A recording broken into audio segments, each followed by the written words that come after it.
Everyone always says they are going to change, but they never do. Nobody listens anymore. Have you ever said a sentence like that? Or people you know around you have said something like that? These statements are classic examples of generalizations, and we've all used them at one point or another. So why do we lean on these generalizations so heavily in our conversations? In this video, we're peeling back the layers of our language habits. We'll dive deep into the world of generalizations, exploring not just their surface level impact, but also the hidden intents and subconscious motives behind them. And most importantly, we will look at ways to change your generalizations into impactful words. Everyone's ready to watch? Hey, my name is Greg. I'm a master coach helping people, teams, and organizations to know themselves, design their future self, and become their future selves. I'm here to help you live a life where you have control. If you have watched my video 2 weeks ago or last week, you can skip this chapter as it is the same content about the model for why our words have power. If you haven't watched it, then enjoy. To start, I would like to give you a model that will help you understand how your words impact others. This model has 4 key phases: intent, situation, behavior, and impact. First, we have intent. This is the why behind our words, the purpose or goal driving our communication. It's where everything begins, and it's mostly invisible to others. It's all in your head. Next is the situation, the where and when. This includes the context of our conversation, the environment, and the dynamics at play. The same words can carry different meanings in different settings. And this situation can be your internal mental situation or the external environment around you. Like if you give feedback to someone in an individual meeting with that person or doing it with many people around. Then we move to behavior, the actual act of communicating. This is where our words come to life, carrying our intent through the air. And it is a mix of words but also non-verbal cues. This is where picking the right words, tone, facial expression, etc. counts. Finally, we reach impact, the effect our words have on the listener. This is where intent meets reality, often with unpredictable outcomes. Our words can end up doing what we intended them to do or not at all. A generalization is when one example is taken as a representative of a number of different possibilities. At their core, generalizations are a cognitive shortcut. They help us process information quickly, summarizing complex experiences or observation into simple terms. If we did not generalize, we would have to do things over and over again, and think of all possible exceptions and qualifications would be way too time-consuming. Generalizations are words like all, every, always, never, none. Sometimes they are implied and not said, like if I say pop music is rubbish. What I mean is all pop music is rubbish. Think about it. Saying everyone is always on their phone these days is quicker than detailing the nuances of digital communication's impact on modern society. It's efficient, yes, but efficiency comes at a cost. The intent behind using generalizations can vary. Sometimes we aim to connect with others through shared experiences or express strong emotions. The impact of generalization extends far beyond their immediate convenience. They can unintentionally spread stereotypes, alienate individuals who don't fit into the always or never categories, and oversimplify the rich tapestry of human experience. When we rely on generalization, we risk missing on the beauty of specifics. Each person's story is unique, and each situation holds its own set of variables.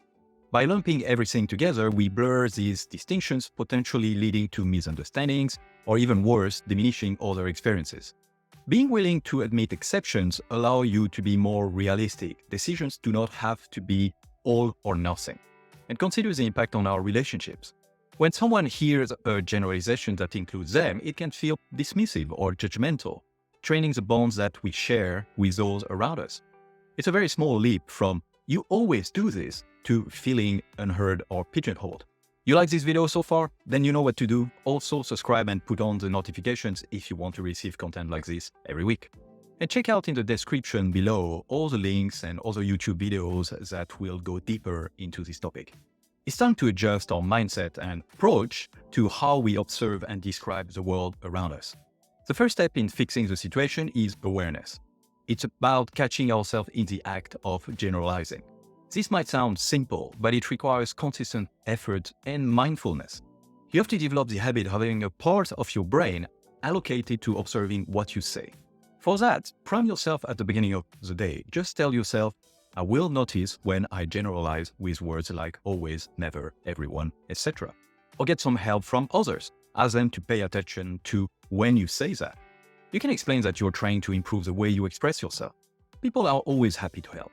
For instance, with regards to awareness, instead of saying everyone is always glued to their phones, observe more closely. Maybe you notice at family dinners, 3 out of the 5 of us often check our phones. This not only is more accurate, but also avoids casting a wide net over everyone. Understanding the context is crucial. Every situation is unique, and by acknowledging this, we foster a more inclusive and empathetic viewpoint. Ask yourself, what's really happening here? Who am I really talking about? What environment would be best to have this conversation? Next is replacing generalization with specific observations or questions. This doesn't mean you can't speak about patterns or common behaviors, but it's about grounding those observations in specific, verifiable examples. Let's try it out. Instead of, nobody listens to me at work, consider, I've noticed that during meetings, my suggestions are often overlooked. This approach not only avoids generalizing, but also opens the door for constructive dialogue. By focusing on the specifics of a situation, we also empower ourselves to make changes.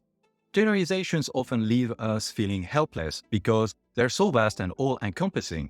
Specifics, on the other hand, offer a clear path to understanding and action.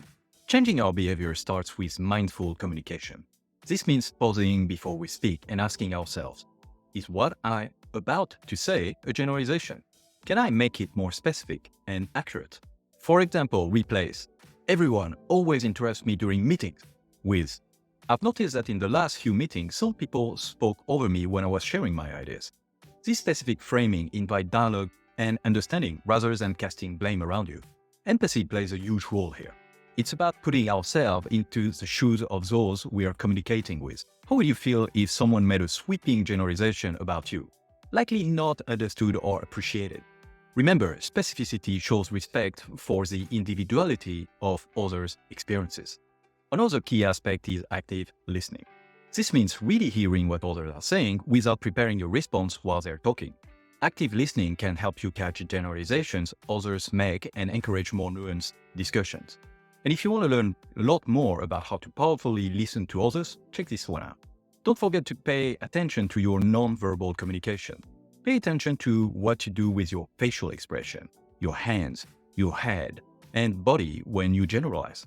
You might be rolling your head or doing encompassing gestures. Once you know, then think about hand gestures or facial expressions that are linked to being specific. You might want to emphasize the words which express specificity in your discourse. There is nothing better than plenty of practice to master a new behavior, so let's go through a few exercises here. First, the reflection pause. Before responding in conversations, especially heated or important ones, take a brief moment to reflect. Ask yourself if you're about to generalize, and if so, seek a more specific angle. Then you can also use the system of daily active question to help the behavior change. Rate yourself every day from 1 to 10 on the following question. Did I do the best today to avoid generalizing people and situations when I speak? Also, for 1 week, carry a small notepad with you or use a digital app to jot down every time you catch yourself using always, everything, or never in conversations. Note the situation, why you used it, and how you could rephrase it more specifically next time. Another exercise is a situation swap. Pair up with a friend or family member and share stories from your day. But there's a twist. Every time one of you uses a generalization, the other person can call it out. Then work together to rephrase it more precisely. It's a great way to build awareness and help each other grow. Or try empathy mapping. Take a situation where you've noticed generalizations being made, maybe in a TV show or a book or a conversation that you overheard. Now map out how each person involved might feel using specific language to describe their perspective. This exercise helps build empathy and understand the impact of our words very deeply. And remember, the words we choose shape our world. Precision in our speech doesn't just clarify our intentions. It builds bridges of understanding and empathy. I'm reminded of a quote by Rudyard Kipling. Words are, of course, the most powerful drug used by mankind. Just as drugs can heal or harm, so can our words. It's our responsibility to use them to heal, to uplift, and to clarify, rather than to wound or obscure the truth. If you're looking for more ways to refine your communication skills and deepen your connections with others, then you might well be interested in this video about asking powerful questions.